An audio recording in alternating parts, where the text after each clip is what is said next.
People's number one fear is public humiliation, okay? Mel Gibson, a Hollywood legend known for his iconic roles in films like Mad Max and Braveheart, is once again making headlines. Over the years, Gibson has faced his fair share of controversies, but his stance against Hollywood's so-called woke culture is bringing him back into the spotlight. I've never seen Hollywood quite so shaken by anything. It's a little late. So we'll see how it all shakes down. Hopefully it clears the air a little bit. His latest film, Sound of Freedom, is causing quite a stir in Hollywood. Gibson is no stranger to controversy, having starred in iconic roles like Mad Max and Braveheart, and even winning an Oscar as a director. Once a Hollywood favorite, Gibson didn't simply disappear from the spotlight. In fact, he spoke about woke culture in an interview with John Lithgow 6 years ago. Light has definitely been shone into the dark regions, and it's painful, but it's a necessary thing for change. So there you go. For those who don't know, woke culture started as a movement for social justice. But in Mel's view, it has turned into something that crushes creativity and forces people to stay silent. And Mel has had enough. Generally passively sit by and tolerate any kind of nonsense, but if one of their priests utters something that resembles orthodoxy, well then they spring into action, they reprimand him, and they bully him and do their best to cancel him. And it succeed. They drum him out of the service, off he goes. Lately, Hollywood has become a battleground, with woke culture at the forefront, driving the focus on political correctness, social activism, and ensuring every movie follows the right guidelines. But what happens when a filmmaker prioritizes storytelling? Gibson's movie, Sound of Freedom, does exactly that. It doesn't just avoid the woke playbook, it completely tears it apart. This isn't your typical Hollywood film. It's raw, gritty, and shines a light on the harsh realities of child trafficking, particularly in Latin America. One of the most disturbing problems in our world today is human trafficking, and particularly the trafficking of children. Now, the first step in eradicating this crime is awareness. Let's face it, Hollywood isn't keen on promoting movies like this. You can't get mad. You can't let it get you, because you have to make a deal with everyone else, and it's almost unspoken that you are going to be fucked over at some point by people who you may have done something nice for. This video he was executive producer for was different.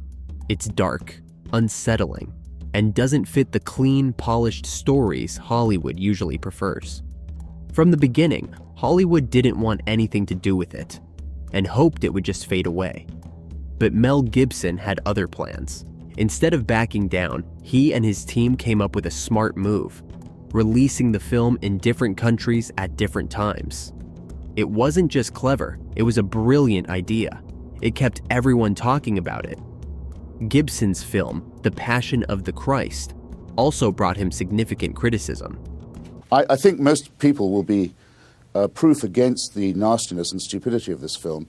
I don't think it will be anti-Semitic in effect, because I think it's boring and it's sadistic. One thing about Gibson was his unrelenting aim to promote the story of the central figure of Christianity in a light never seen before. Christopher Hitchens and a host of others who attacked his ideas viciously and refused to acknowledge even the artistic and creative genius that the movie The Passion of Christ became. Everything was going well, so you decided you needed to do a story about the Christ. Yeah. Because now, was that a calling, would you say, or was that another challenge? It was just something that got into my head about I just kept having visions about it. The level of scrutiny Gibson's work suffered spoke in more significant terms of the present attack on creativity among filmmakers. There is an important shift away from actual storytelling in film production to a focus on woke inclusion and minority representation, not to shed a lousy narrative about the plight of oppressed groups. You have to have many things to juxtapose against one another, even from different time periods, in order to illustrate what something means in a more full way. Still, the film industry isn't the right platform to manifest such bias. These are the issues Mel Gibson has had to deal with. but it's evident that his fight against the media isn't one he can win with his thoughts alone. Yes, that was the whole point of it. It was the mystery of suffering, and which is the sacrificial lamb, you know. I mean, if it was easy, it isn't worth much. Over the years, Mel Gibson has had to deal with more backlash than most other celebrities. Some of these attacks are caused by his willingness to talk about issues in Hollywood that most people are scared to talk about. In an interview in 1998, Mel Gibson went all out on several matters in Hollywood that still baffle people to this day. Well, it seems like you're doing something terribly wrong. You feel like some kind of a, you know, I mean, you feel as if you're committing a crime. Yeah. And it's kind of slimy. Gibson was set on being creatively free while in Hollywood, and he needed to let go in the eyes of the brewing woke media. Control over a producer's or director's artistic freedom was something Gibson saw as totally unacceptable and an affront to his rights in his early days of filmmaking. Good to read with, you know, and being expected to come in and emote and look sexy and the whole thing in front of a bunch of strangers. It's not fair. It's perverse.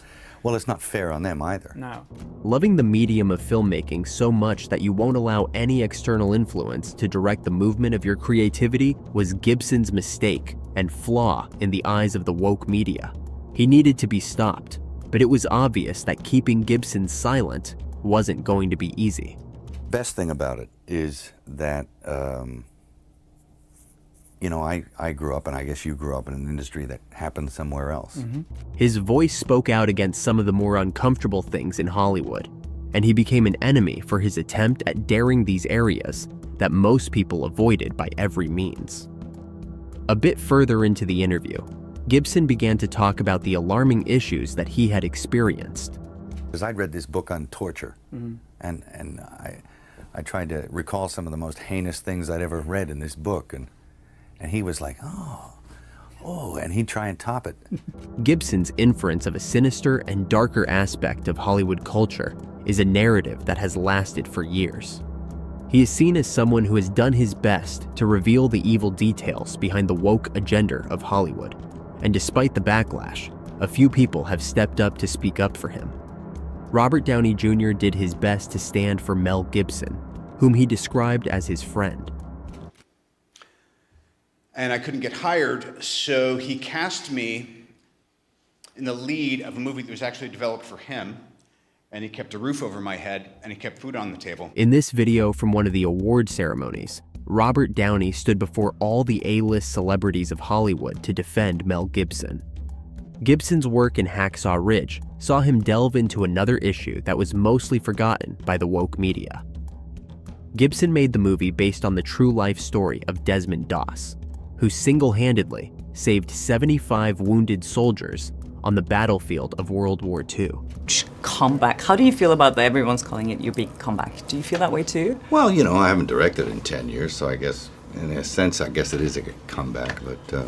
It's no wonder his productions are all blockbusters, as he understands the needs of the public and has what it takes to produce the creative and artistic requirements needed to achieve his aim. Unlike the woke left that dictates what must be and what others must listen to, Gibson has been prominent in his stance against the artistic suffocation of the woke media. Films are made here anymore. You talk about Hollywood, I mean, where is it really? I mean, it's kind of, there's a sign up there on the hill, but it doesn't really exist.